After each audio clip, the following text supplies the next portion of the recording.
nouvelle saison du Trophée Andros commence et l'équipe Skoda ne compte pas faire de la figuration. Pour cela, une Dream Team issue du monde de la F1 a été réunie. Franck Lagorce, Olivier Panis, Paul Belmondo et Jacques Villeneuve sont les pilotes titulaires. Et pour l'entraînement, il n'était pas question de prendre la direction des Caraïbes.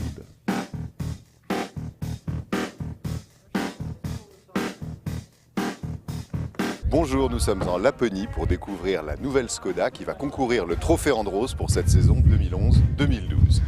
Une grande absente, la neige, mais on va voir que ça n'aura pas gêné les pilotes dans leur préparation.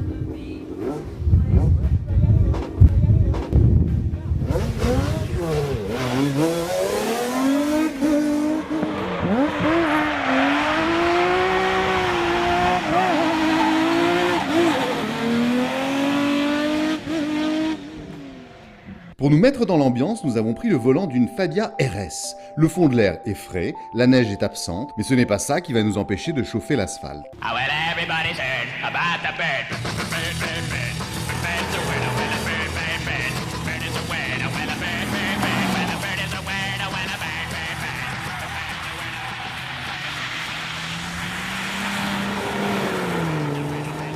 À n'en pas douter, nous voir tourner rend les pilotes un peu jaloux. Alors nous avons décidé de ne pas être complètement égoïstes et de prêter notre joujou. Bon bah, vas-y Olivier, je te laisse chauffer. Merci. Impressionnés par nos talents, les pilotes, dans un sursaut d'orgueil, ont voulu nous montrer de quoi ils étaient capables.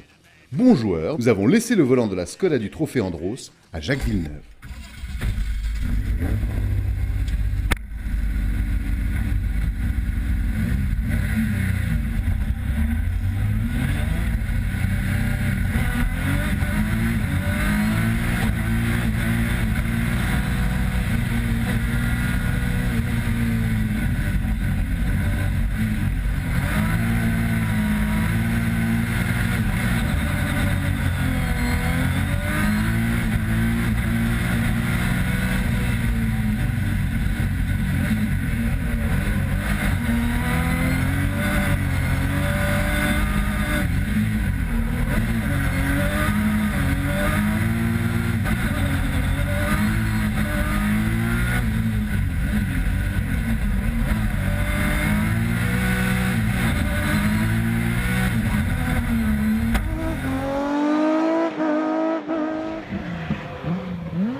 Bon, certes, ils sont plutôt bons, mais pilote et monture vont de pair. La nouvelle version de la Fabia de compétition embarque de nombreuses améliorations que nous avons voulu découvrir. Mais dans cette contrée proche du cercle polaire, un mystérieux brouillage nous a empêchés de ramener les secrets de l'auto. Il ne reste donc qu'une solution. Dans ce pays hostile, nous avons décidé d'invoquer les esprits anciens afin qu'ils nous dévoilent les mystères que cachent les pilotes. En position de lotus, esprit, nous invoquons votre savoir. Le signe de l'eau dissimule le pouvoir de se faufiler au moindre endroit. Par tout interstice, l'eau se glisse pour dépasser et atteindre son objectif sans jamais regarder en arrière. Donc c'est un règlement quand même pour tout le monde le même, c'est un règlement silhouette, on appelle ça. Donc tu n'as pas beaucoup d'amplitude pour faire des choses très très différentes. Mais moi j'ai commencé déjà avec ce règlement avec des voitures neuves à l'époque où j'étais chez Toyota quand j'ai commencé avec Alain Prost. Donc c'est vrai que les voitures ont évolué, mais plus sur la conception de faire une voiture beaucoup plus petite, plus compacte, beaucoup de travail sur la distribution des masses, parce que je te dis, tu es limité par le règlement. Donc, c'est vrai qu'Oreca là-dessus, cette année, les deux nouvelles Skoda ont été un peu novateurs sur pas mal de choses, la suspension. Aussi, là, tu peux faire un peu ce que tu veux. Donc, je crois qu'ils ont tout optimisé au maximum. Le poids, la répartition des masses, d'avoir une voiture vraiment compacte et d'avoir un amortissement très différent de ce qu'on connaît aujourd'hui. Aucun. Il n'y a aucun point commun. Sur le circuit, on te dit que pour aller vite, il ne faut pas glisser. Et puis là, tu arrives au Trophée Andros, on te dit que pour aller vite, il faut rentrer en marche arrière dans les virages. Donc, honnêtement, au début, c'est un peu déstabilisant. Mais je veux dire, ça reste quand même quelque chose, je ne vais pas dire d'assez simple à faire, mais qui rentre dans notre potentiel. Ce qui est le côté proche de la F1, c'est que ça reste des circuits, quoi. C'est des circuits fermés. Donc c'est un environnement qu'on connaît et c'est vrai que par rapport à ça, on arrive à vite se mettre des repères et des bases pour être performant le plus vite possible. Mais personnellement, je trouve que le Trophée Andros, c'est la série la plus compliquée que j'ai jamais fait dans la course automobile. Non, ça donne du professionnalisme, de la crédibilité énorme au Trophée Andros et aux constructeurs, parce que s'ils viennent là, c'est qu'ils ont un intérêt. Malgré tout, ça reste très cool. L'ambiance reste cool. Nous, en tout cas, chez Skoda, les 4 pilotes se connaissent depuis longtemps. On se marre bien à côté de la course. Une fois qu'on court, on est professionnel. Avec Prost, moi je suis ami avec Alain depuis de longue date, donc on se rejoint souvent tous ensemble le soir pour aller boire une bière ou boire un coup, discuter de choses et d'autres. L'ambiance est bonne. Et c'est ça qui est sympa dans le Trophée Andros, c'est qu'il y a l'esprit compétition et sur la piste, c'est hard. Mais à côté de la piste, il y a cette ambiance conviviale, humaine, et c'est ça qui me plaît aussi. Le totem du soleil est le symbole de la passion qui ne cesse de brûler. Elle réchauffe l'âme de son hôte, mais quiconque souhaite s'y attaquer pourrait s'y brûler les ailes. Moi j'ai connu les premières versions qui étaient très puissantes, pas très bien en suspension. Et maintenant c'est devenu des vraies voitures de course. Il y a une vraie évolution, même s'il y avait déjà des constructeurs engagés à l'époque. Au niveau professionnel, ça a vraiment monté d'un cran. Avant, il y avait peut-être 1 ou 2 équipes, ou 3 qui étaient professionnelles. Aujourd'hui, le plateau entier est vraiment très, très pro. Et puis les voitures ont vraiment évolué. C'est-à-dire que les boîtes séquentielles, les trains roulants ont vraiment progressé. L'amortissement, bien sûr. Et après, il y a aussi les 4 roues directrices, parce que moi, quand j'ai commencé le trophée, c'était le début des 4 roues directrices. C'était très, très archaïque. Alors que maintenant, c'est vraiment au point et ça marche très bien. Bizarrement, il n'y a pas de point commun, je crois. Très peu, parce que tout ce qu'on fait sur le Trophée Andros, c'est exactement le contraire de ce qu'on fait sur un circuit. Et c'est vrai que si on regarde le classement du Trophée Andros et ceux qui ont gagné le trophée, je crois que ça doit être 90% de pistards et peut-être 10% de rallyman, assez bizarrement. Alors qu'on pourrait penser comme ça, que ce serait plus des rallyman où c'est plus de l'intuitif pour rouler sur l'Andros et moins la précision que l'on a en circuit. Et c'est vrai qu'en circuit, on répète systématiquement les mêmes choses, on sait exactement où on va freiner, où on va braquer les roues, où on va accélérer, le réglage de nos voitures, alors que là, ça varie, la piste évolue. C'est très difficile de trouver la limite entre attaquer ou pas assez attaquer. Et puis la dérive, on essaye de ne pas glisser en circuit, alors que là, on essaye justement de glisser en entrée. Peut-être le point commun, c'est la recherche de la motricité, qui est là la même chose, que ce soit en circuit ou sur la glace. On essaye de trouver le plus rapidement possible la motricité de la voiture pour sortir le plus rapidement possible des virages. Alors je ne pense pas que ça apporte quelque chose de différent dans le fonctionnement de l'équipe. Je pense que ça amène de la notoriété à l'équipe. Ça veut aussi dire, je crois que lorsqu'on est passé par la Formule 1, ça veut dire qu'on a quand même gravi tous les échelons avant et qu'on a quand même une certaine expérience de la course automobile. Donc je pense que peut-être psychologiquement pour l'écurie, c'est de se dire, voilà, un pilote de Formule 1, c'est quand même quelqu'un qui a la tête sur les épaules, qui sait ce qu'il va faire, on peut lui faire confiance. Et puis peut-être aussi de dire, ils ont atteint leur objectif et ils vont peut-être faire les choses d'une manière plus posée sur le trophée. La glace, le feu, l'éternel combat.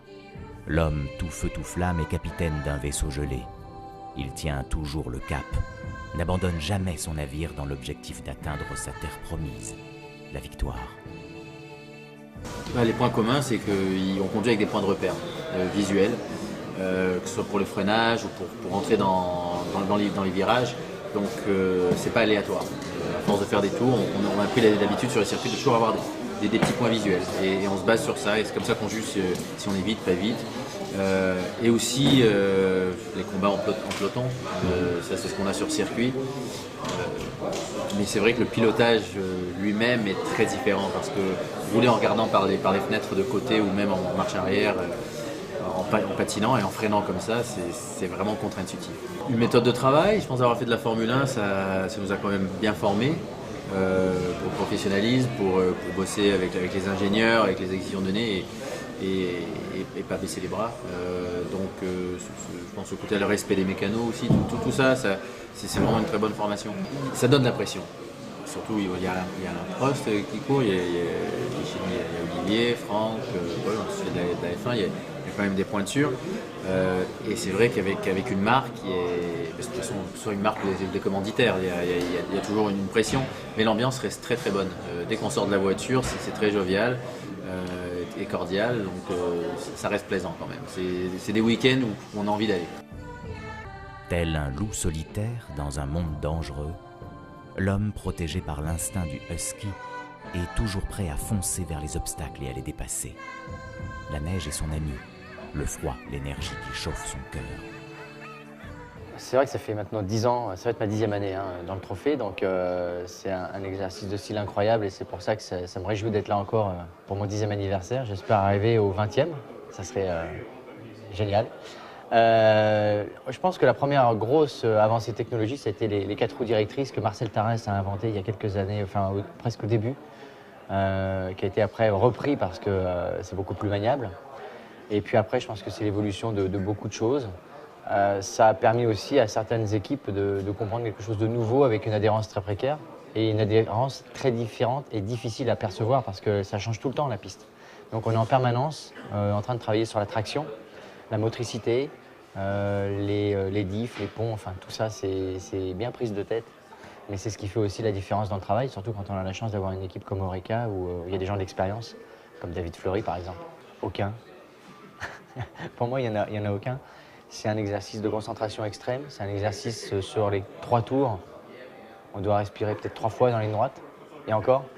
C'est comparable à un tour qualif en F1, tellement ça demande une remise en question permanente, de tour en tour, de virage en virage, puisque la piste évolue à chaque fois. Donc je pense que franchement, il n'y a aucun exercice de style qui peut être comparé à celui du Trophée Andros. Je pense que ça réunit aussi, et surtout le seul point commun qu'il y a, c'est la passion qu'il peut y avoir avec les pilotes, parce que les plus grands pilotes, une fois qu'ils sont venus, ils ont du mal à repartir. Techniquement, oui, parce qu'on a un bagage technique assez important. On n'a pas fait que de la Formule 1. Enfin, ce qui me concerne, j'ai fait 10 ans les 24 heures du Mans, donc j'ai appris beaucoup plus de choses en endurance qu'en passant par la Formule 1. La Formule 1, ce n'est pas une finalité dans une carrière, c'est quelque chose d'important, mais c'est un tremplin, et il faut le prendre comme tel. Il ne faut pas rester névrosé par ça. Je pense que ça, c'est l'image. Après, on peut faire une différence énorme parce qu'on est 4 pilotes de F1 et surtout, on se respecte. Et ça, on a tous une carrière différente, mais tous les 4, même si on n'est pas champion du monde, tous les 4, même si on n'a pas 156 Grand Prix ou 2 ou 8, on a beaucoup de respect pour l'un et pour l'autre parce qu'on est arrivé au but ultime de faire de la F1 et après de faire une autre carrière ou une carrière différente. Donc ça, je pense que c'est le point fort, c'est qu'on n'a pas de problème d'ego. Et on va partager cette saison à pleines dents tous ensemble pour justement faire évoluer notre voiture, la voiture de l'autre, et échanger en permanence parce qu'il n'y a pas ce problème de jeunesse, d'ego, vous savez, quand on monte dans une voiture à dire ah, je vais absolument garder tout ça pour moi et puis voilà. Non. Et je pense que c'est là où on peut faire la grosse différence parce que justement on a ce respect mutuel.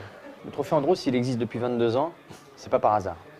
La tête avec Max Mamers qui a bien mené sa barque, parce que c'est quand même des courses internationales reconnues par la FIA, la Fédération aussi française du sport automobile, donc il a tout.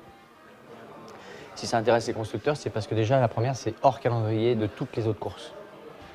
Donc ça, c'est une première chose. La deuxième, c'est que médiatiquement et techniquement, c'est vraiment aujourd'hui abouti.